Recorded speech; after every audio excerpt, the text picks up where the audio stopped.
Bonjour et bienvenue mes chers amis. Alors tout d'abord, j'espère que vous allez tous très bien, que vous vous préparez activement à changer votre rythme quotidien de confinement et que vous le vivez au mieux, j'espère. Je tiens à remercier les nouveaux adhérents et pour les nouveaux arrivés, n'hésitez pas à liker, à partager, à commenter et vous abonner si vous aimez le contenu de mes vidéos, si vous pensez que ça peut aider d'autres personnes. C'est une semaine exceptionnelle que nous allons vivre et le ciel nous promet de grands changements avec 3 planètes, Vénus, Jupiter et Saturne, qui changent de direction en rétrogradant, et 2 planètes, Mercure en Gémeaux, Mars en Poissons, qui entrent dans un nouveau signe, rien que ça. C'est énorme, c'est assez exceptionnel de voir autant d'événements astronomiques qui se passent durant une semaine. Alors nous allons commencer par Saturne qui est le premier à devenir rétrograde ce 11 mai à 5h39. On attaque bien la semaine de déconfinement avec cette rétrogradation. Alors j'ai déjà expliqué dans une vidéo précédente que la rétrogradation d'une planète, c'est en fait une illusion d'optique. C'est vu de la Terre, les planètes à différents moments semblent stationner et retourner en arrière. Les planètes rapides, Mercure et Vénus, ont un temps de rétrogradation qui est assez court, mais plus fréquent dans l'année. Et plus les planètes sont lointaines, plus leur temps de rétrogradation est long. Ainsi, Saturne va rétrograder pendant 138 jours, environ 4 mois et demi, et Jupiter pendant 121 jours, environ 4 mois. La planète qui commence sa rétrogradation va donc sembler s'arrêter, on dit qu'elle stationne, puis elle revient en arrière, et elle reprend sa marche directe. Le premier passage est dynamique, nous demandant un travail spécifique. Le retour en arrière est une demande de réflexion, d'intégration, d'analyse. Et le troisième passage nous pousse à réaliser ce qui n'a pas été compris ou effectué lors du premier passage. La planète rétrograde va chercher ses réponses dans l'expérience passée, alors que la planète directe cherche ses réponses dans le futur et l'extériorisation. Alors Saturne, planète qui nous propose une leçon d'évolution, lorsqu'elle arrive en Verseau, peut nous faire ressentir une privation de liberté. Il nous propose de tirer des leçons et de poser des bases d'une nouvelle façon de vivre afin d'être en accord avec soi-même. Elle est entrée en Verseau le 23 mars. Durant cette journée du 23 mars, les Anglais ont annoncé le début du confinement obligatoire et toutes les mesures du confinement ont été annoncées ce jour-là par le Premier ministre pour notre pays, la France. Donc c'était quand même une journée importante. Saturne devient rétrograde et va donc amorcer son retour vers le Capricorne, où il restera jusqu'au 27 septembre, donc 4 mois et demi de rétrogradation. Qu'est-ce que ça veut dire? Lorsque Saturne recule, son énergie diminue. En diminuant, elle appuie sur le frein. Elle nous demande de nous intérioriser, de réfléchir, d'effectuer une introspection. C'est donc une bonne période pour faire le bilan de ce qu'on a vécu avant, pour tirer les leçons, pour intégrer ou décider de ce qu'on souhaite mettre en place. C'est aussi une période où on a plus de facilité pour rester seul, parce que c'est Saturne. Saturne, c'est très lié à la solitude, à la vieillesse aussi. Dans le cas présent, Saturne rétrograde va nous demander de rester prudent, de ne pas vouloir brûler les étapes, de continuer à nous isoler, à nous protéger, de ne pas mettre la charrue avant les bœufs.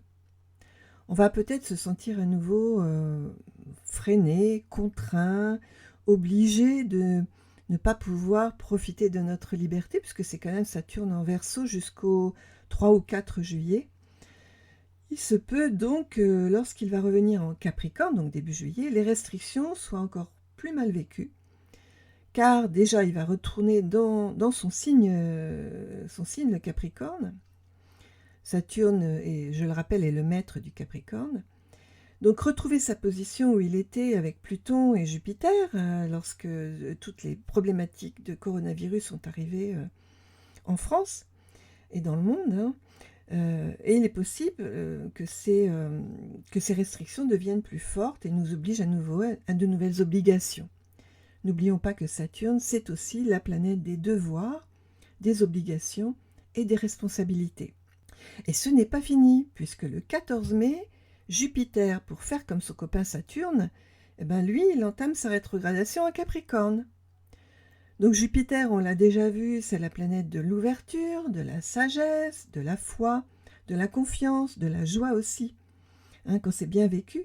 Mais mal vécu, dissonante, cette planète devient donc imposante par le contrôle qu'elle exerce, par les lois qu'elle met en place, par l'autorité dont elle abuse, par les jugements et les critiques qu'elle diffuse.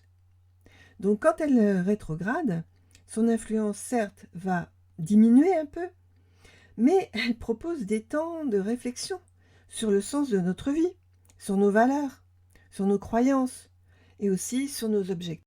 Sur le plan individuel et collectif, les périodes de rétrogradation des planètes sont là pour nous permettre de grandir, de gagner en maturité psychologique, pour nous dépasser personnellement et spirituellement. Jupiter terminera sa rétrogradation le 14 septembre. Et quand Saturne et Jupiter en septembre deviendront directs à 13 jours d'intervalle, eh bien ce sera le bon moment de démarrer sur de nouvelles bases, à condition d'avoir tiré les leçons de tout ce que nous aurons vécu à partir de cette semaine, donc la semaine du 11 au 18 mai.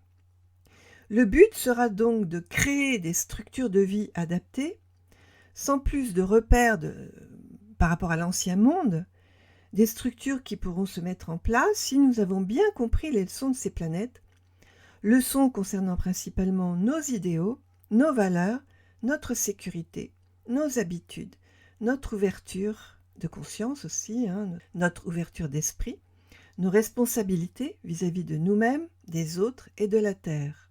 Alors voilà donc le thème du 11 mai qui débute à 5h39 par la rétrogradation de Saturne et qui possède pour la France un ascendant Taureau avec Uranus à l'ascendant. C'est donc une semaine qui commence par des surprises. Uranus à l'ascendance, toujours le signe d'envie de liberté, de non-conventionnalité, donc qui peut représenter un nouvel élan de liberté, mais freiné, maîtrisé tout de même par le carré à Saturne. Vénus, la planète régente du Taureau, se trouve donc près du nœud nord en Gémeaux et en maison 2, la maison du Taureau.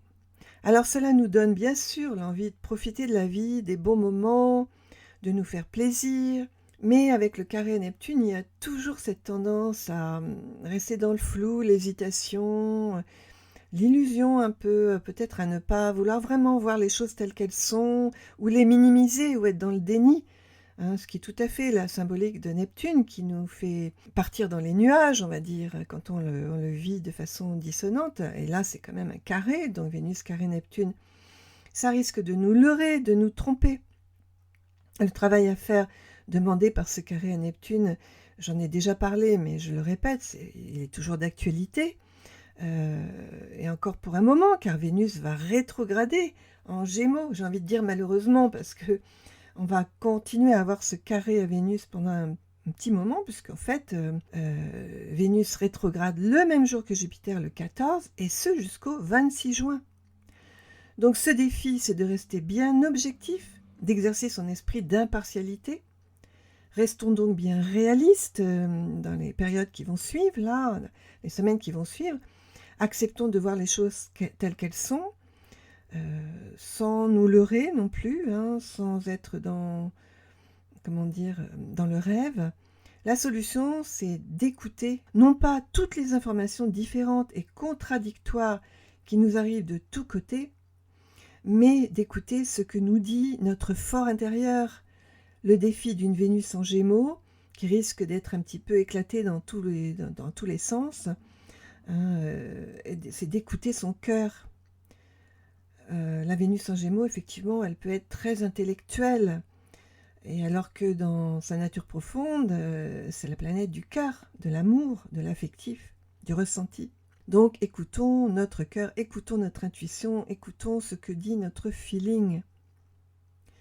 Mars finit sa course en Verseau, fait toujours un carré à Mercure, ce qui nous apporte de la rébellion, des conflits verbaux, de la communication qui peut être agressive. Le 14, il entrera en Poisson et fera un sextile à Uranus, ce qui va nous donner plus de liberté.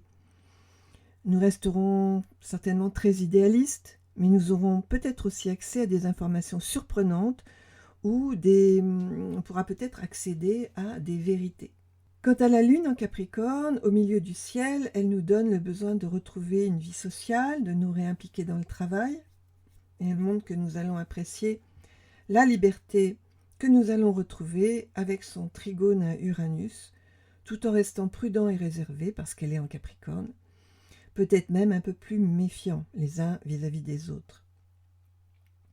Donc ce début de semaine sera plutôt bénéfique pour les taureaux, les vierges, les capricornes, les poissons et les scorpions du premier décan sur le plan émotionnel.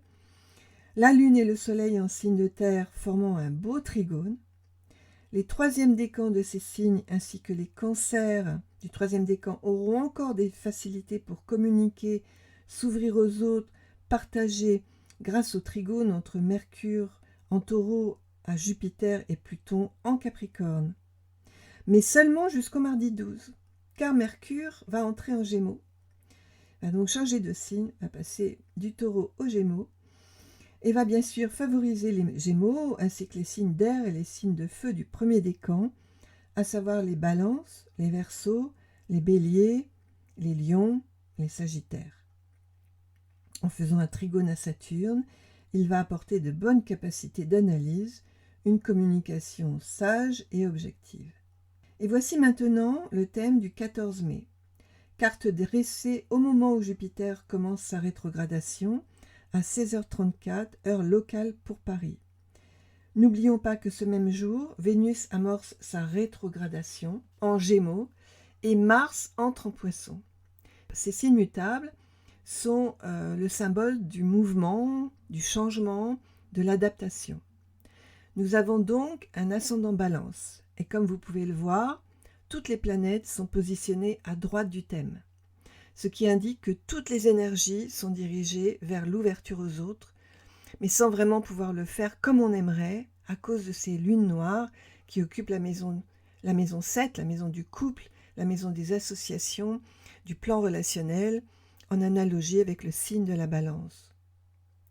Par contre, la lune en Verseau est carrée au Soleil et Mars, qui vient de passer en Poisson, le 14 mai exactement, et qui fait un carré Mercure qui lui aussi vient d'entrer le 12 mai en Gémeaux. C'est une véritable danse des planètes à laquelle nous allons assister durant cette semaine, et je vous assure que pour moi, il va certainement y avoir des choses qui vont bouger au niveau des énergies. Ce carré de Mercure à Mars va poser quelques difficultés aux Gémeaux du premier décan, ainsi qu'aux Sagittaires, Vierge et Poissons du premier décan. Si vous êtes de ce signe ou avez des planètes dans le premier décan de ces signes, ce carré peut vous rendre nerveux, voire colérique ou agressif. Il vous faudra faire preuve de maîtrise, réfléchir avant de réagir, calmer vos ardeurs, car cela peut vous apporter des conflits relationnels. Il se peut que vous preniez des décisions un peu trop rapides, c'est le cas du carré Mercure à Mars, sans analyse approfondie au préalable. Soyez donc particulièrement vigilants le vendredi 15 mai, aussi, à partir du 14 bien sûr, mais surtout le vendredi 15 mai, car la Lune qui passe sur Mars en Poisson va activer ce carré et provoquer un climat de tension et d'agressivité. Cela dit, Mars, passé en Poisson, va favoriser tous les signes de terre et d'eau du premier décan, les taureaux, les cancers, vierges, scorpions et capricornes, qui se sentiront plus dynamiques et plus enclins à prendre des décisions et à agir. Et ça pour encore un bon petit moment. Parce que Mars est plus lente, c'est une planète plus lente, et donc quand elle transite dans un signe, elle reste beaucoup plus longtemps que Mercure et Vénus. Mercure et Vénus en Gémeaux, justement, vont provoquer des rencontres, plus elles vont se rapprocher l'une de l'autre. Et c'est plutôt très positif pour les Gémeaux, les Lions, les Balances, les Sagittaires, les Verseaux et les Béliers, qui vont profiter de ces énergies et vont se sentir plutôt bien dans les échanges affectifs et intellectuels. Quant à Vénus qui devient rétrograde à compter du 14 mai, elle nous invite à rester réservés dans notre vie relationnelle, à éviter de se précipiter dans les plaisirs qui la caractérisent et qui sont surtout des satisfactions matérielles, les dépenses, la séduction, la gourmandise, les plaisirs charnels. Quand Vénus est rétrograde, elle ne nous aide pas forcément à vivre le plan relationnel de façon fluide et harmonieuse. Elle propose plutôt de régler certains problèmes relationnels, de prendre du recul peut-être vis-à-vis de certaines personnes, de changer de comportement, de mettre un frein à nos ardeurs. Cela peut concerner la sphère sentimentale, mais aussi financière, matérielle donc. Il s'agit de réfléchir et de se remettre en question concernant notre façon d'exprimer nos sentiments et notre attachement au plan matériel. Je ne suis pas convaincue, au vu de ces deux thèmes, que cette semaine de déconfinement sera si bien vécue. Il y a une atmosphère quand même de flou, d'hésitation, de restriction de liberté, de blocage pour nous affirmer vis-à-vis du monde extérieur. De plus, une semaine marquée par deux rétrogradations de Jupiter et Saturne, qui sont quand même des planètes très importantes sur le plan social aussi, c'est exceptionnel et cela vient nous interpeller. Leur message, pour moi en tout cas, c'est ne vous précipitez pas, restez prudents, poursuivez bien vos objectifs, restez bien concentrés. Il faut s'appuyer sur l'aide apportée par le beau triangle entre le Soleil, Trigone à Jupiter-Pluton, tous trois sextiles à Neptune, car cela apporte de la confiance, une ouverture à la providence, à la spiritualité, à l'ouverture de conscience. Ça peut apporter aussi pas mal d'intuition, de feeling, et cela peut nous permettre de rester confiants et positifs. Et ça, c'est très important. Nous referons le point lors de la prochaine nouvelle lune, qui aura lieu le 22 mai 2020. D'ici là, mes chers amis, je vous souhaite à tous une belle première semaine de déconfinement. Restez zen, profitez de l'instant présent. C'est aussi ce que Jupiter et Saturne, le maître du temps, nous proposent à partir de maintenant. Bonne semaine. À très bientôt, mes amis. Au revoir.